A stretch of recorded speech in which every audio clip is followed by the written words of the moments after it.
কে কে আমার মতো চাল লাভার আছো হাত তোলো। তো সকাল সকাল দেখো বসে পড়েছি মা আর ছেলে মিলে চা খেতে। আর তোমরা তো জানোই যে আমার বাবার চায়ের দোকান আছে, তো সেইখান থেকেই বাবার হাতে চা বানিয়ে নিয়ে চলে এসেছি, সাথে দুটো মাটির ভাঁড়ও নিয়ে এসেছি, কারণ মাটির ভাঁড়ে করে এই দুধ চা খাওয়ার মজাটাই আলাদা। যারা খায় তারাই একমাত্র জানে।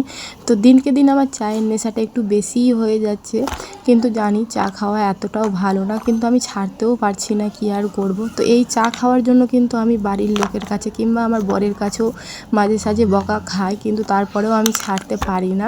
আমার সাথে সাথে আমার ছেলেটাও একটু নেশা হয়ে গেছে, কিন্তু আমি ওকে আর চা দিই না। মাঝে সাঝে হয়তো কোনো দিন খেয়ে ফেলে, কিন্তু আমি ওকে চা সেই রকম দিই না।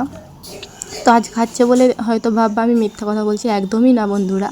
আর আমার মতো কে কে এরকম চা লাভার আছো, চা খেতে খুবই ভালোবাসো, বাড়ির লোকের কাছে বকা খাওয়ার পরেও তোমরা লুকিয়ে লুকিয়ে চা খাও, অবশ্যই তোমরা কমেন্ট করে জানিও।